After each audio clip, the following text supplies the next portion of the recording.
Jeff Kerr, CBS Sports, at Jeff Kerr, CBS on Twitter. Joining us right now here on a Happy Hour Friday here on 97.3 ESPN. Jeff, how you doing today? Pretty good. The Giants finally signed an offensive lineman, so their offensive line coach doesn't have to participate in practice anymore. That's always a plus, yes. But aside from that news, I got to start off with this Deshaun Watson thing that dropped about roughly 30 minutes ago. So apparently, all the talk about there being a potential indictment is apparently proceeding forward, and apparently in Harris County, they're talking about sexual misconduct, sexual assault, human trafficking. It seems like that if there's going to be an indictment, it's coming soon. Yeah, and for any Eagles fan that was kind of hoping for Deshaun Watson to come here, don't. I think this just ends any of that talk right now. Do you think in many ways this is what these NFL teams were waiting for, that they were waiting for this information to come down? Because it seems like this whole thing has been a circus. You know, Deshaun Watson yelling at the media. He hasn't shown up practice for 5 days. I mean, it almost feels like this is the moment that everyone's been waiting and hoping and praying for. Because, let's be realistic, we're not going to get any resolution until this off-the-field stuff is taken care of. Yeah, and honestly, this is what it was. There were so many variables. There were so many unknowns. It was a he said, she said thing. Now, this is all coming to light. I mean, this guy's probably going to get suspended for the whole year at least, if not go to jail. I mean, let's be honest, Josh. That's the reality of the situation. No team's going to want to touch this guy with 10.5-foot pole right now.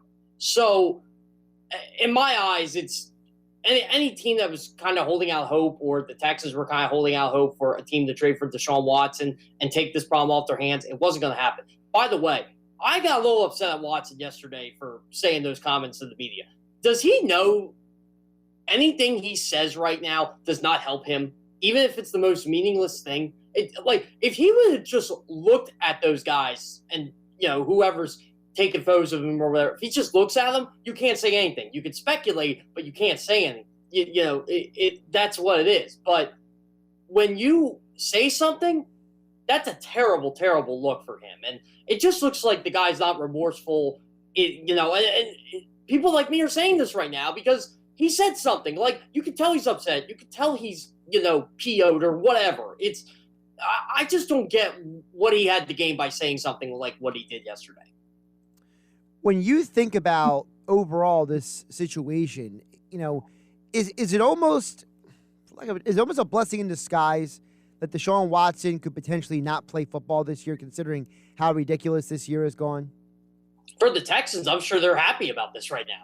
Honestly, I think they don't want him around, and I think they were secretly hoping that he would have gone on the commissioner's exempt list, and it just never happened. So now he can just show up, and I mean, they don't have to practice him, but he kind of just went there, wore his hood, and threw the football around. And he kind of made David Culley look like an idiot because Culley, he's out of his gourd right now, doesn't know the situation. And he's like, well, he's here, and the same thing happens every day. Well, what's the same thing? I mean, how does David Culley feel about him here? I'm sure he would love him to be the starting quarterback of this football team, but there were so many variables involved. And, you got to move on to your plan B, where that's Tyrod Taylor, where that's Davis Mills. They weren't going to play him this weekend. It just seemed like a big mess. And the only way the Texans were getting out of it at this point was to either A, trade him, or B, hope the NFL suspends him, or C, he does get indicted, and it looks like C is going to happen. Yeah, and listen, I don't wish ill for people as a general principle, Jeff, but I'm at the point with Deshaun Watson where I just want him to go away, because I feel like these accusations are just, if people can read the R-rated version of the accusations online, but to me, if you're an NFL team, you don't want to go anywhere near this guy. This guy needs to go away, deal with his legal issues, maybe stay away like Vic did for a year or two, and then maybe try to come back after all of that. Yeah, and that's the thing. When you read all this stuff, you're like, whoa, this is pretty serious here. And it's not one or two, it's 22. 22 people just don't conspire and sit in a room together and say, how can we get someone? That's not how it works. And that's what bothered me about, when I was asked about Deshaun Watson, the football player, I'll tell you how great he is, to your face. I'll just say he's a top 3 quarterback in the NFL. But then when you get to the off-field stuff and the baggage, I don't want to talk about it, honestly, because it's just it's bad. I mean, I don't know what else to tell you. It's, and I said this, if the Eagles would have traded for him, you have to explain to 50% of your fan base, why he's here. And I'm not even talking about men here. I'm talking about women, who are, look, there's a lot of female Eagles fans out there, and I'm not going to speak for them, but they have every right to believe what they believe when it comes to Deshaun Watson. And these allegations are, I'll just be nice. They're bad. It's something that I don't want to speak of because I read it once. I don't want to repeat it. Jeff Kerr, CBS Sports, joining us as he does each and every Friday here on the Sports Bash on 97.3 ESPN. Let's get to some more positive stuff. Last night, the Eagles had their first preseason game in 2 years. That in and of itself should get people excited. But here's the thing. So I know everyone's like, oh, well, they scored a touchdown after Hurts came out of the game. Well, Hurts was 3 for 7. Here's the thing, Jeff, and this is what I broke down. So according to NFL Next Gen Stats, okay, this isn't me or you. This is the Next Gen Analytics from the NFL. Jalen Hurts was blitzed on 6 of his 7 pass attempts last night. Of his 4 incompletions, 2 were drops, 1 was a throwaway. So as far as I'm concerned, he had 1 bad pass on 7 throws. And realistically, it was only a bad pass because he's a quarterback in his second year, and it was a pass that, honestly, I think every young quarterback on planet Earth has ever made at some point in the NFL. Well, if we're counting the quote-unquote bad pass, the one where he threw it away, right? Is that the one you're No, the overthrow on the deep ball. Oh, okay, yeah. And you know what? Wes Watkins was kind of held there, too. Like, it wasn't bad. He was tugged, but, yeah, he missed him by half a step. And I even tweeted about this. If this was week 1, I think they convert that for a touchdown. I really do. You're still trying to feel some stuff out. But, yeah, someone said to me today, it wasn't on Twitter. It was on our Philadelphia Eagles on CBS Sports Facebook page. And I don't like to comment on there because I think Facebook is a cesspool of morons. But I decided to. And someone said 3 for 7. And I was like, well, clearly you did not watch the game. I mean, let's be quite honest. Zach Ertz dropped, Jalen Reagor dropped. It wasn't a great throw, but Jalen Reagor should catch it. And Nick Sirianni even said that. And I got to give Jalen Reagor a lot of credit here because that could have affected him. He ran a great route to make a 13-yard catch later in that game. And I was really I'm trying to think of the word for it. Abided by it, I guess, because I didn't think Jalen Reagor had that in him right now. Just by the way he was performing in camp. And with everything that was going on, but man, he just put on his big boy pants and said, you know what, I'm going to get open for this quarterback. And boom, 13-yard catch. Look right there. If he can do that during the regular season, the Eagles are going to be in great shape. But overall, Jalen Hurts, I really liked what I saw, and the guy is definitely a game day quarterback. He's not a practice quarterback. And I kind of figured that out early on in camp. It's like, okay, he works on stuff in practice. But when the game comes, he seems to know when to make every decision. His footwork was fine. Again, there's a lot to work on, but there was a lot to be positive with, too. The other thing I was positive about was, and I think most people agree about this, how about Jordan Mailata? He looked really good last night, didn't he? Oh, he looked like he was the starting left tackle, which he is. So, yeah, he looked really well. Sua Opeta was okay, again, but he's not the starting left guard of this football team. He's not even the second team left guard of this football team. That's Nate Herbig. But, they wanted to give Nate Herbig some reps at center. Made a lot of sense. Brandon Brooks looked good in his first series. Look, the Eagles' offensive line, I'm not even worried about. But Jordan Mailata, if we all thought he was going to be the weak link, that's clearly not going to be the case this year.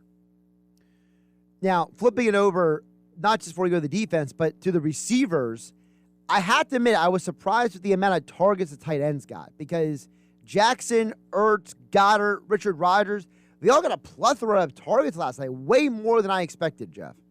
Yeah, they went to a lot of 12 personnel, especially early on.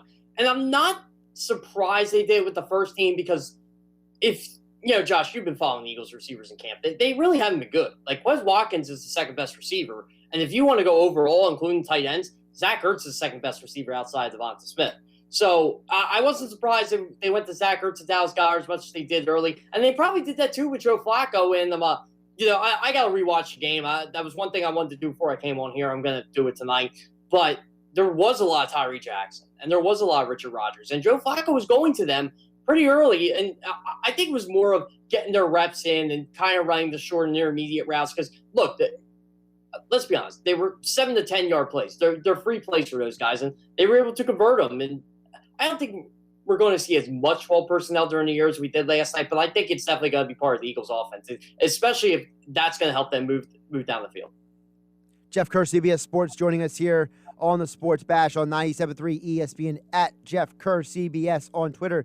Just flipping over to the defense, I felt like, as long as the first or second team guys were in, the defense was fine.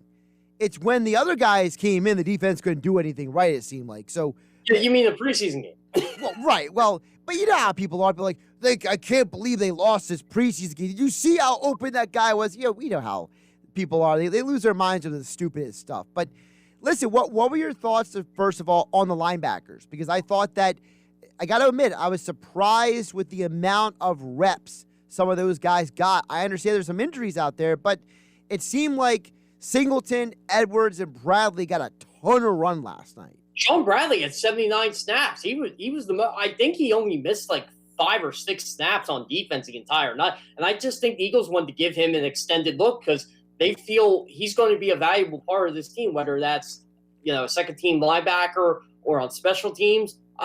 They clearly have some plans for Sean Bradley in the works, or they just wanted to give him some reps there. And yeah, you're right, Josh. There were tons of TJ Edwards played a lot. Maybe it's because of the lack of depth at linebacker right now because Davion Taylor's out, and they want to see a little bit more of Joe Osman, and they didn't want to play Eric Wilson and Alex Singleton too much. I think that's what it ultimately was, but it seems they have plans for Sean Bradley going forward. I do have to say this. For people losing their gourds over the late round draft picks, the Patrick Johnsons and the what's the other guy? There's a couple late round Teron Jackson. Teron Jackson, that's it. I almost said Tyree Jackson. Like, that's not right. I know it's T. Jackson. But, people seem to forget this. And if you paid attention to the draft, great. If not, after the 4th round this year, there were a lot of draft picks that probably shouldn't have been drafted. That would have been undrafted free agents. That's basically what these guys are. They're undrafted free agents. Like, they are the bottom of the barrel. It was just a weak draft class this year, and a lot of guys came back because of the COVID situation. So, again, let's put it into perspective here. Let's not get on Howie Roseman because Patrick Johnson didn't look good last night. I don't even want to say that because I want to rewatch the game, and because I was doing post-game stuff. So I want to rewatch the game and find out, okay, were these guys as bad as I was kind of looking they were? Or, I kind of want to evaluate these guys because I feel like they'd be better once they played their second or third preseason game. Well, the one guy who was among the people in the third or fourth, I thought there were 2 guys who I thought did a good job in the second half. One was Elijah Riley. Aside from the interception, I think he showed that he could be a legit contributor on special teams and be a guy that could be a depth guy in the secondary. The other guy is, I've heard you and everybody else talk about Zech McPherson. And, yeah, he gave up the 1 touchdown, had the 1 pass interference, but let's be realistic. He played really well aside from the pass interference. And the pass interference to me was picky. Like, he literally put his hand on the guy's shoulder and they called it pass interference. And here's the thing with Zech McPherson. He played with a non-existent pass rush, and the Eagles are putting him outside. And look, this is all about learning for him. So I thought he played really well despite all that. Yeah, he had a penalty, and of course he gave the touchdown. Big deal. It's the preseason.